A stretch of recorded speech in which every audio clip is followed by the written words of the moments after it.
umat muslim itu, musuhnya umat muslim yang paling berat itu bukan Amerika Israel saja. Tapi musuh kita yang paling berat itu adalah yang ada dalam diri kita. Karena orang munafik itu paling banyak dalam tubuh kita sekarang. Kita ambil contoh sederhana. Apakah dalam semua orang yang dalam masjid ini wajahnya sama? Sama wajahnya. Wajah beriman kepada Allah di dalam masjid. Tapi kita tidak tahu di luar masjid. Sama nggak wajahnya? Itu yang dimaksud. Maka kita berdoa kepada Allah yang berada di dalam ini husnul khatimah. Insya Allah. Semua baik. Nah yang kedua, orang munafik dari kalangan orang-orang kafir. Seperti yang dikatakan Israel dan orang-orang. Nah yang paling nampak munafik hari ini di dunia bukan Israel dan Amerika. Inggris dan Perancis. Nah, hati-hati. Inggris, otak daripada kerusakan di muka bumi ini Inggris. Karena yang pertama kali melakukan fitnah munafik itu dari kalangan kafir itu adalah Inggris. Dia yang melakukan propaganda dunia termasuk Islam. Jadi ketika perang dunia pertama, Inggris itu melakukan propaganda besar. Pertama kepada Syarif Hussein, yang kedua kepada Ibnu Saud. Dan itu pada akhirnya apa? Pada akhirnya penyerahan Yerusalem atau Palestina, Baitul Maqdis kepada Yahudi, Israel. Itu parah Inggris itu. Jadi kalau Inggris sekarang itu mencoba mengakui Palestina, mungkin. Karena ada ketakutan politik. Nah, nanti kita lihat apakah ada penyakit orang-orang munafik itu rasa takut. Nanti kita lihat. Salah satunya itu. Nah, Bapak Ibu sekalian yang berbahagia, kembali kepada ayat tadi. Apa maksud ayat tersebut? Ayat ini diperuntukkan siapa? Bani Israel. Oleh siapa? Allah. Karena memang karakter Bani Israel begitu. Karakter Bani Israel itu. Satu, tidak mau meninggalkan nenek moyang, agama nenek moyang. Karena takut akan kerugian. Yang kedua, takut kalau seandainya mereka tidak bisa mendapatkan apapun. Tapi mereka harus masuk. Gitu. Jadi memang begitu karakternya gitu. Bani Israel itu. Nah sekarang uniknya pengikut karakter Bani Israel itu banyak. Mengapa Allah pertunjukkan kembali karakter nifak itu? Karena memang kelak yang banyak tertipu oleh dunia adalah manusia-manusia seperti itu. Maka kata Imam Al-Ghazali dalam kitabnya Asnaful Maghrurin itu, kata Imam Al-Ghazali, ada orang yang tertipu karena ibadah, ada orang tertipu karena harta. Nah orang yang tertipu karena harta ini mencakup semuanya, baik muslim maupun kafir yang sering tertipu. Maka kata Imam Al-Ghazali itu, sebab tertipunya mereka itu bi amwalihim wa af'alihim kata dia. Wa firaqihim kata dia. Sebab tertipunya mereka itu karena harta mereka dan kelompok mereka. Dan itu ternyata disampaikan oleh Allah dalam Al-Qur'an, model daripada karakteristik jahiliyah pada masanya. Hamiyatul jahiliyah, fanatisme, golongan cinta terhadap harta, sama karakternya orang-orang jahiliyah. Dan itu yang dimiliki oleh kaum munafik gitu, kaum munafik itu. Karakter kecintaan mereka terhadap dunia, orang munafik dari kalangan Islam itu nampak ketika perang Uhud kedua. Yang ketika perang Uhud pertama mereka menang, turun ambil harta. Yang bisikin orang munafik memang. Dan itu musuhnya baginda Nabi. Yang memang mereka ingin Nabi terbunuh. Tapi qadarullah dengan keizin Allah Nabi tidak terbunuh. Ini bayangkan. Jadi propaganda nifak munafik ini berat. Apalagi urusannya skala global sekarang itu. Kalau kita umat muslim tidak bersatu, pun kita bersatu hari ini dicari cara bagaimana memecah belahnya. Dan itu akan cari strateginya, Pak. Akan dicari strategi untuk menghancurkan umat muslim dari kalangan siapa? Umat muslim itu sendiri. Bagaimana caranya? Membuat mereka menjadi manusia yang munafik. Nah sekarang pertanyaannya, siapa yang melakukan kerusakan? Mungkinkah orang beriman yang melakukan kerusakan? Tidak mungkin. Makanya disebutkan di sini. Orang munafik yang selalu melakukan kerusakan di muka bumi ini. Apapun itu. Maka sederhana bahasa nifak itu begini. Muslim dia, tapi jualan khamar dia. Muslim dia, tapi menipu dia. Itu munafik juga itu. Itu sama tuh. Jadi yang melakukan kerusakan di muka bumi ini siapa? Orang-orang yang mengaku muslim, tapi mereka melakukan kemaksiatan kepada Allah. Hati-hati. Ayat ini selaras dengan keadaan dan juga selaras dengan kondisi manusia akhir zaman. Baik, itu yang ke-18. Kemudian karakter yang ke-19 kata Dr. Ed Al-Qarni, tidak ada kesesuaian antara zahir dan batin. Betul. Karena izharul Islam wa ibtalul kufri, mereka tampakkan keislaman tapi mereka sembunyikan kekufuran mereka, kekafiran mereka. Dan yang sekarang itu banyak, boleh dibaca dalam kitab Al-Mu'alat misalkan, dalam kitab Al-wala wal bara misalkan. Sama, itu kelihatan itu. Al-wala wal bara. Kemana mereka lebih dekat? Ke kafirkah atau ke muslimkah? Ke kafirkah atau ke islamkah? Nah, untuk melihat itu paling mudah, tengok ketika kasus Palestina. Itu paling banyak. Makanya kenapa saya berani katakan orang yang masih membeli produk Israel munafik, karena mereka lebih mendorong, lebih pada mendukung kaum-kaum Israel, Yahudi. Oke, Bapak Ibu, kalau masih beli minuman-minuman barang-barang dari Yahudi, Israel, saya katakan munafik. Kenapa? Kita masih membantu mereka. Itu kalau dikaji dalam kajiannya al-wala wal bara, kita sekarang ini loyalnya kepada siapa? Loh, kita tanya, sekarang negara itu loyalnya kepada mana? Di mana yang paling menguntungkan secara ekonomi? Loyal dia. Itu yang kita khawatirkan. Makanya kita sekarang berharap dengan adanya perjanjian antara Afghanistan dengan Saudi Arabia, itu menjadi simbol kekuatan umat muslim untuk bersatu. Bukan justru sebaliknya. Itu penting, Pak. Karena mengkaitkan keadaan sekarang ini, memang posisinya begitu. Memang nifak semua. Yang bermain adalah kemunafikan. Kalau tidak bermain kemunafikan, mereka tidak akan bisa menghancurkan Islam. Tidak akan. Dan sekarang ini bukan saatnya perang antara muslim dengan muslim. Perang yang sesungguhnya itu antara kafir dengan muslim. Yahudi, muslim. Kita tak berperang dengan Nasrani. Kita tak berperang dengan Buddha. Kita tak berperang dengan Hindu. Kita berperang dengan Yahudi. Itu yang paling penting, Pak. Loh, di tengah umat muslim justru ada umat muslim yang loyal kepada Yahudi. Nah, itu masalah itu. Itu yang menjadi masalah kita sekarang. Maka ada zahir dan ada batin. Sekarang kita lihat. Nah, sekarang skala kecilnya apa? Ketidaksesuaian perkataan manusia orang-orang yang muslim atau beriman dengan perbuatan dia sendiri. Kabura maqtan 'indallahi an taqulu ma la taf'alun. Nah, uniknya penyakit yang paling besar ditakuti oleh Nabi akan terjadi. Apa itu penyakit yang paling besar? Munculnya orang-orang yang dengan lisannya mereka bisa menghancurkan dunia dan mengajak umat ke dalam neraka. Itu nifak. Berat, Pak. Makanya Dajjal itu, pengikut Dajjal itu adalah salah satunya adalah orang-orang munafik. Nah, kalau manusia ini dipenuhi dengan orang munafik, berarti bentar lagi Dajjal datang. Selesai urusan kita. Berarti bentar lagi kiamat, Ustaz. Ya mungkin. Dan kita sebagai orang beriman wajib mengimani kemunculan Dajjal itu wajib. Beriman. Karena itu tanda akhir zaman. Salah satu tanda besar akhir zaman itu dibuka dengan munculnya Dajjal. Nah, syarat munculnya Dajjal itu kalau kehancuran dunia ini sudah nampak. Sudah tampak. Dan sekarang nampak.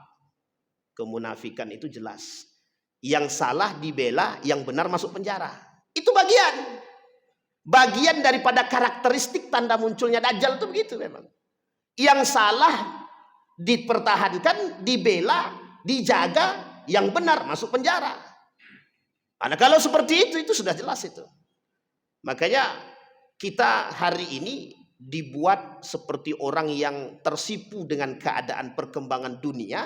Tapi di balik perkembangan yang besar itu, kita sedang disuruh diam. Apa maksudnya? Lo ndak usah keluar-keluar agama. Ini bukan urusan agama. Ini urusannya dunia. Dunia dibesarkan, agama dikerdilkan. Tujuannya apa? Membuat manusia menjadi pengikut Dajjal semua. Selesai, Pak. Bahasa sederhananya begitu. Apakah kita tak takut dengan keadaan tersebut? Oh, harusnya bagi orang beriman wajib takut, Pak. Kenapa saya katakan wajib takut? Karena kondisi kita tergantung pada amal ibadah kita dan keimanan kita.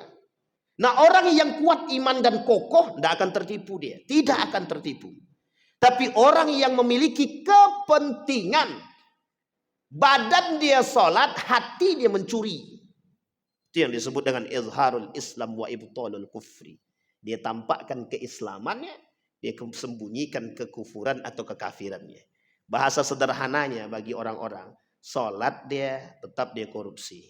Sholat dia halalkan yang haram. Itu sama tuh. Itu sederhana tuh, Pak. Paling sederhana aja begitu.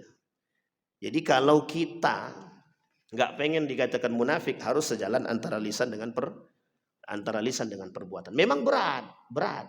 Disitulah tujuannya kita berusaha. Makanya orang yang punya Allah itu tidak melihat hasil, Allah melihat usaha. Ada seorang yang berusaha tapi tidak dapat, tapi Allah lihat usahanya.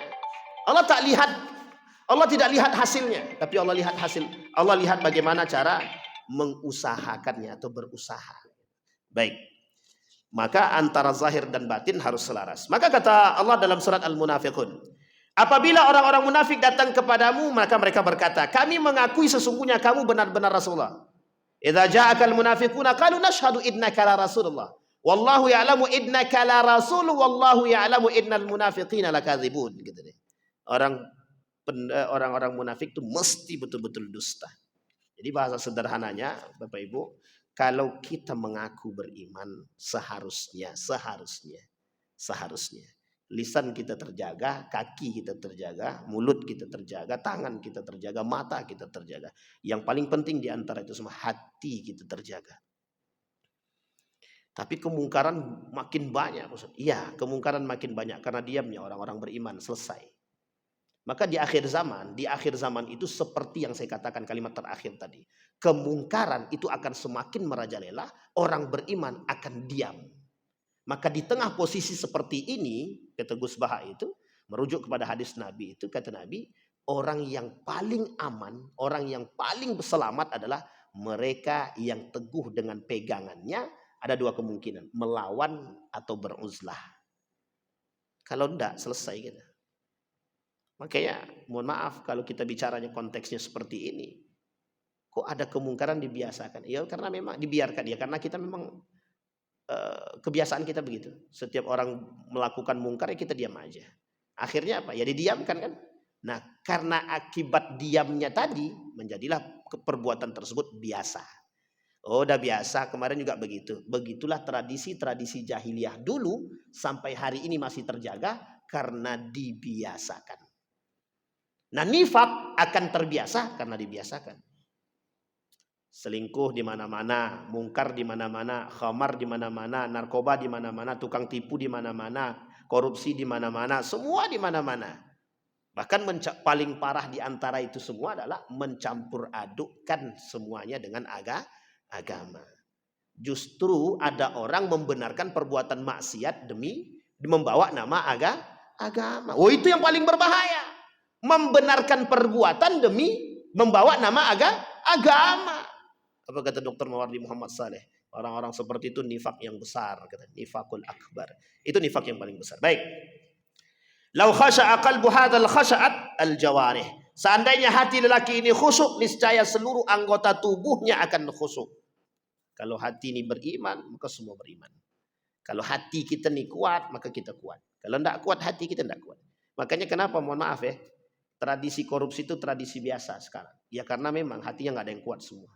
Ya karena tergiur itu tadi. Mungkin sholatnya kuat, tahajudnya kuat, tapi duduknya di mana? Duduknya bersama para koruptor. Ya mohon maaf, hari ini selamat, besok selamat. 1 pekan kemudian hilang keselamatannya. Begitu bahasa. Iya. Maka kata Nabi, kalau nggak sanggup ya minggir. Kalau nggak sanggup ya kita minggir. Lah ini sudah nggak sanggup kita ikut. Sudah kita tahu kita lemah iman, tapi kita tetap duduk bersama mereka, ya hancur iman kita. Maka disebutkan oleh Allah dalam Al-Quran, idzan antum misluhum. Innakum idzan misluhum. Sesungguhnya kalian akan menjadi seperti mereka. Karena sering duduk dengan mereka. Kita sering duduk dengan orang munafik, lama-lama kita jadi munafik. Cuma ada dua kemungkinan. Mereka yang ikut kita atau kita yang ikut mereka. Tapi kalau tidak kuat, sebaiknya menyingkirlah. Karakter yang ke-20. Takut terhadap kejadian apapun. Karakter Bani Israel. Bani Israel paling takut, paling penakut. Bani Israel itu bani yang paling penakut. Lagak besar tapi penakut. Itulah Yahudi sekarang. Lagaknya besar tapi paling penakut. Rasa takut mereka besar. Cuma rasa takut mereka besar, rasa khawatir kita jauh lebih besar. Ini yang menjadi masalah kita sekarang. Umat Muslim tahu kekuatan Islam ini besar. Tapi mengapa lawan Yahudi yang ecek kecil ini kalah? Sederhana bahasanya, khawatir goncangan ekonomi. Selesai. Cuma itu doang ketakutannya, tidak ada yang lain. Tapi coba kalau semua negara-negara Islam itu tidak ada yang takut terhadap Israel itu. Tidak ada yang takut terhadap Amerika itu. Apa yang terjadi? Habis, Pak. Iran membombardir dalam waktu singkat aja hancur. Cuma kan karena kita kekhawatirannya tinggi. Khawatir. Nah khawatirnya itu khawatir apa? Khawatir tekanan ekonomi. Selesai. Cuma itu penyebabnya. Sekarang pertanyaannya, kalau tolak ukurnya ekonomi, berarti tolak ukurnya apa? Materi. Kalau tolak ukurnya materi, berarti tandanya apa? Hubbud dunia. Makanya wajar kalau Nabi katakan kelemahan umat muslim adalah cinta terhadap dunia. Salah satu penyebabnya hancurnya negara, salah satu penyebab hancurnya negara ini dan agama ini, itu karena itu tadi, hubbud dunia. Maka kata Umar bin Khattab, kalau pemimpin sudah memperkaya diri, salah satu tanda kehancuran satu negara. Salah satu tanda kehancuran satu negara itu kalau pemimpin sudah memperkaya diri. Tapi beda lagi dalam pandangannya Ibnu Khaldun. Kalau pemerintah sudah terus-terusan mengambil pajak dari rakyat, maka tanda kehancuran, kata Ibnu Khaldun. Nah, itu bahayanya juga itu. Jadi susah juga kita kan, mau nggak mau kan gitu. Tapi ya begitu posisinya. Dan apa yang dikatakan oleh Ibnu Khaldun itu terbukti. Dan apa yang dikatakan oleh Umar bin Khattab itu terbukti.